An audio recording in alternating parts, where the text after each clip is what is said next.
Bismillahirrahmanirrahim. Assalamualaikum warahmatullahi wabarakatuh. Baik adik-adik sekalian, dalam kesempatan hari ini kita akan mencoba membahas soal tes intelijensi umum atau TIU, rumah BIMTes Dinda. Soal TIU ini terdiri dari 10 soal tryout kecil yang akan kita bahas pada hari ini. Dimulai dari soal yang pertama. Soal pertama adalah soal tentang sinonim. Sinonim artinya adalah persamaan kata.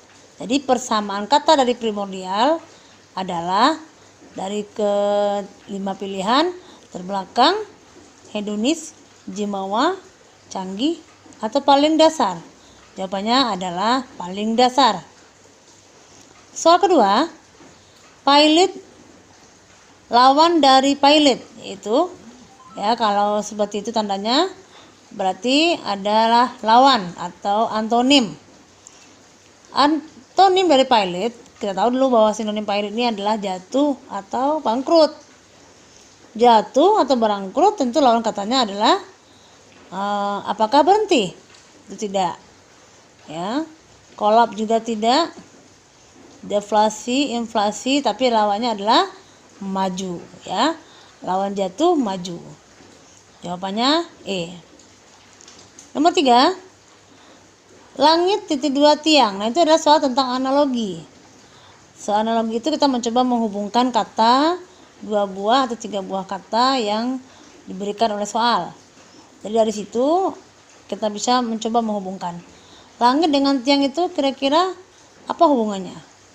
Nah, dari situ kita bisa mencoba memberikan gambaran bahwa hubungannya adalah langit tidak memiliki tiang.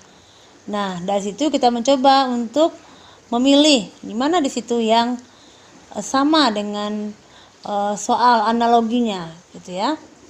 Kalau tangan tidak memiliki jari, salah ya. Lidah tidak memiliki tulang, bisa. Simpan dulu jawabannya B. Lalu C, kaki tidak memiliki berjalan, salah. Telinga tidak memiliki keseimbangan, salah. Otak tidak memiliki saraf, juga tidak tepat. Maka jawaban yang tepat adalah lidah tidak memiliki tulang. Jawabannya adalah B. Kemudian nomor 4. Tidak ada mahasiswa di Universitas A yang tidak punya KTP. Nah, ini bahasanya memang sering membuat kita ragu-ragu gitu ya. Kalau tidak ada mahasiswa yang tidak punya KTP, artinya semuanya punya. Ya. Kemudian kita bikinlah gambaran di dalam kertas kita. Kita bikin semacam lingkaran bahwa semua punya KTP, ya, masalah KTP semuanya punya.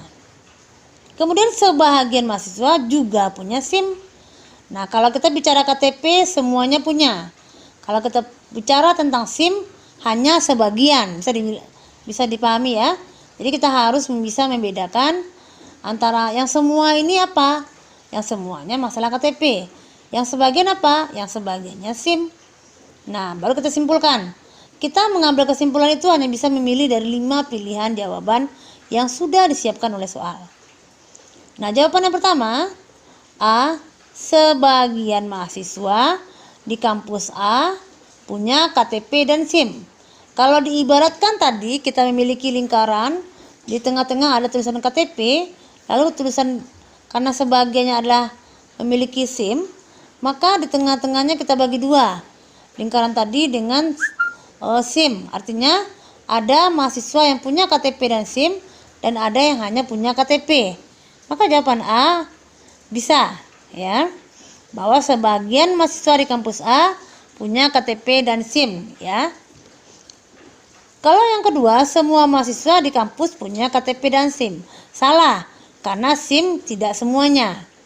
C, semua mahasiswa di kampus A hanya punya KTP, salah, karena sebagian ada memiliki SIM. Yang D, semua mahasiswa di kampus A hanya punya SIM, juga salah, karena masalah semua itu adalah berhubungan dengan KTP. Yang E, sebagian mahasiswa di kampus A punya KTP, salah. Pernyataannya mengatakan bahwa di kampus A itu semuanya punya KTP. Artinya kita bisa memastikan bahwa jawaban A ini betul dan jawaban B, C, D, E salah. Gitu. Itu untuk soal yang keempat. Jawabannya adalah A.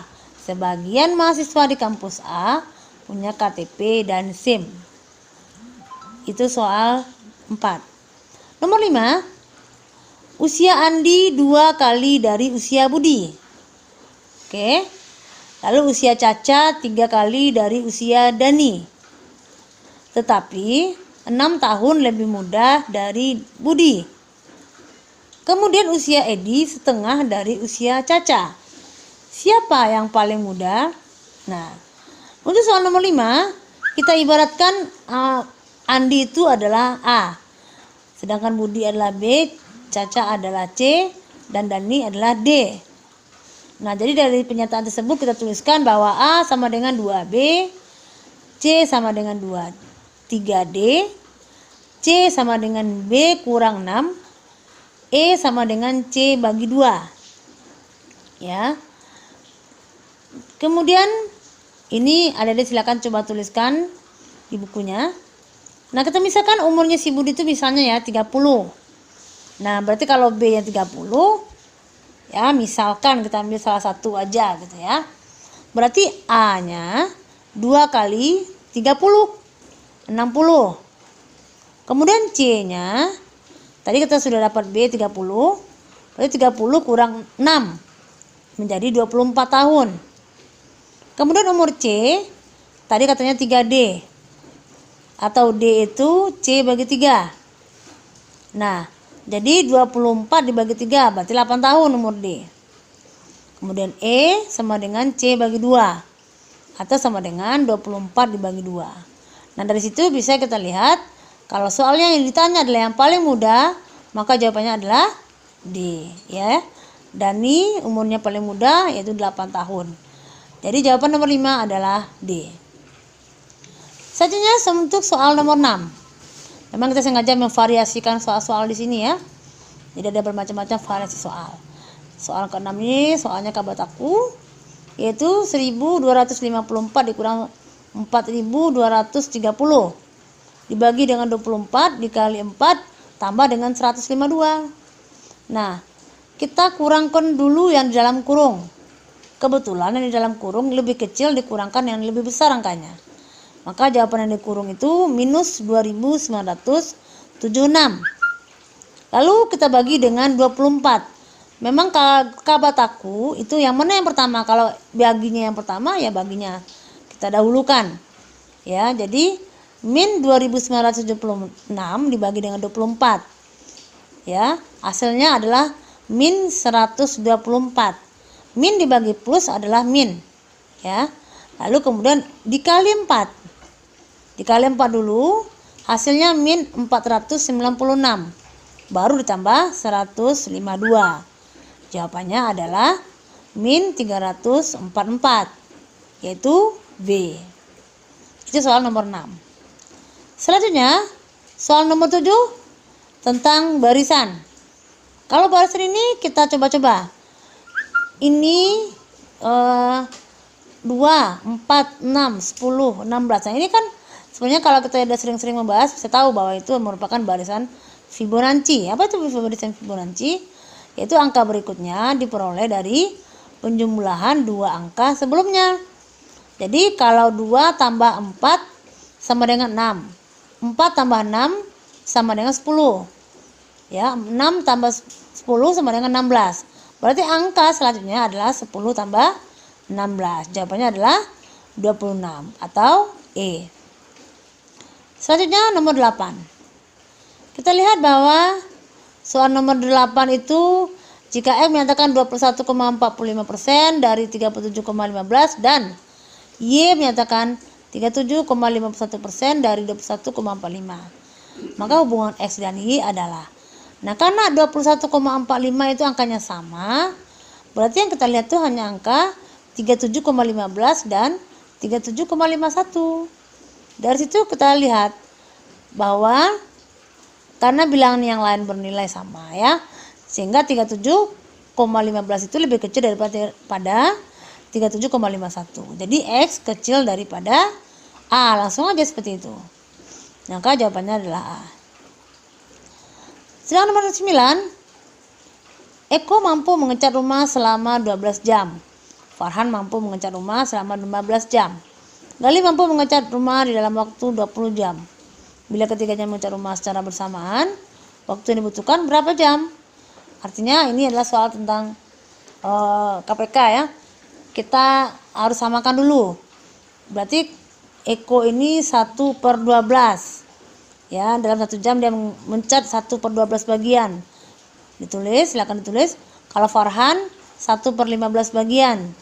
Sedangkan Gali 1/20 bagian. Kalau dalam waktu bersamaan dia mampu mengecat rumah adalah 1/12 tambah 1/15 tambah 1/20. Itu kalau kita samakan satuannya, penyebutnya adalah 120 yang di bawah. Jadi 120 dibagi dengan 12 adalah 10 kali 1 adalah 10. 120 bagi dengan 15 adalah 8. Lalu 120 bagi 20 adalah 6. 10 tambah 8 tambah 6 sama dengan 24/120 bagian. Artinya mereka bertiga dapat mengecat secara bersamaan dalam waktu 120 dibagi 24 adalah 5 jam. Jadi jawabannya adalah B. Nomor 10. Jumlah kotak hitam pada pilihan B adalah 17. Kita lihat kan A genap ya. Kalau B ganjil. Lalu kita lagi C genap juga. Nah, berarti sebenarnya kalau kita melihat A, B, C aja sudah tahu jawabannya adalah B. Ya, karena B ganjil sementara A dengan C adalah genap. Oke, jadi jawabannya adalah B gitu ya. Jadi dari semua jawaban adik-adik kita bisa mengetahui kemampuan dasar. Itu saja dari kita. Assalamualaikum warahmatullahi wabarakatuh.